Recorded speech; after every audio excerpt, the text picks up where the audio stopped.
Nasa atin na pong linya ngayon, Maricel, si Ruby Sererio, oo, na ngayon po doon na nakabase sa Nagoya, Japan. Oo. Ruby, magandang umaga sa'yo. Magandang umaga po. Oo, nako Ruby, makikibalita kami sa iyo. Ang lokasyon mo ngayon ay Nagoya, so this is 2 hours away from doon sa mismong sentro ng lindol na merong 7.6. So ano yung ginagawa mo habang nasa bahay ka nung mangyari yung lindol? Bali, nagsi-cellphone lang po. Oo. Tapos, sige, pakikwento kung ano yung karanasan mo. So nagsi-cellphone ka. Yun nga po, bigla na lang umuga. As in, first time ko pong naranasan to. Sobrang takot ko. Hindi ko alam kung saan ako susuot. Kung pupunta ako ng toilet, kung magtatago ako sa cabinet or something. Tapos wala pa akong naka-bathrobe lang po ako. Paano pa ito pang nangyari? Nakaganito lang ako, ganun. Tapos yung uga niya talaga, as in may hilo ka po. So, ano yung nagiging itsura ng yung mga gamit mo sa bahay? Sino ang mga kasama mo nung mangyari yung lindol? Ako lang po mag-isa. Ah, okay. So, nasan yung dalawang anak mo? Mga malalaki na po yun. Bali, may kanya-kanyang ano po. Ah, okay. So, ano yung naramdaman mo? Ano yung tumakbo sa isip mo when it happened yesterday? Hindi ko po alam kung bababa ako o magtatago ako sa mga cabinets or something like that. Hindi ko alam talaga po ako anong gagawin ko. So, anong ginawa mo? Nanginginig ako, ganun. Anong ginawa mo, Ruby? Natataranta ka na? What did you Basta do? ano na lang po ako, nakatingin na lang po ako doon sa umuugang cabinet ko, mga ganun-ganon. Oo. Sa iyong pagtansya, Ruby, gaano katagal? Mga minuto po. Minuto po siya, mga siguro 1 minuto, 2 minuto.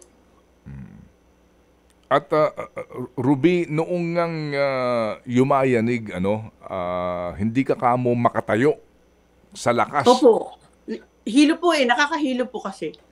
Meron ka bang, diyan ba sa inyong lugar, meron ka nabalitaan ng mga napinsala na mga bahay o estruktura?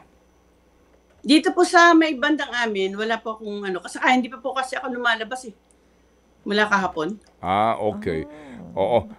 Pero ngayon, nakakailang aftershock na nabibilang mo ba? Opo, sa 3 na po. Gaano kalalakas ito? Sa Yung iyong, pangalawa medyo parang malakas din, pero seconds lang po siya. Yung pangatlo parang na lang po, konting yanig na lang po. di ba ikaw dyan na nakabase ngayon sa Japan? So, ano ang advisory ng Japanese government sa inyo? Palagi pong may nakahandang yung safety kit ba yun? Opo, yun po. Okay, survival kit. Oo, Survival kit po. Oo. Kahit sa sasakyan, maglagay nun, o kaya dito sa bahay, lalo na. Kasi hindi ko na po naisip yung kahapon Oh. Sige, so sa ngayon, ikaw ba'y miyembro ng anumang grupo ng mga Pilipino dyan? Meron ba kayong chat group o anumang mga balitaan na nangyayari among you Filipinos there?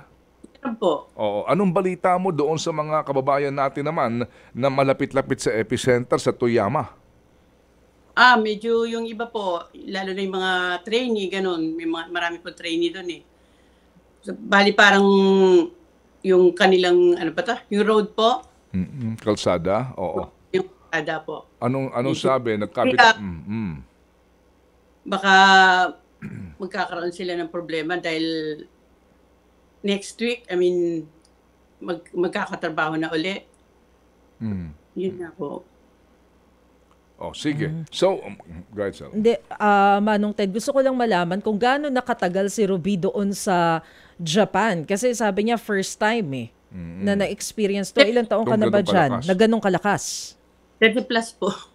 30 30 plus something na po. years. So, na-experience mo rin yung nangyari noong 2011. Opo. So, paano mo ihahambing yung dalawang earthquake na to? Nung una po, hindi ko masyado naramdaman po. Pero itong kahapon, sobrang takot talaga. So, As in, Oo. So, paano ang SOP nyo dyan, Ruby, every time na nakaka-experience kayo ng aftershock? Ano na yung ginagawa mo dyan? Hindi ko po na ano nung bata pa kasi ako nun, di ba? Hindi pa ako. No. Yung nangyari kahapon. Na Yung ngayon kahapon kasi po, meron ka pang na-experience na aftershock, di ba? Up until now.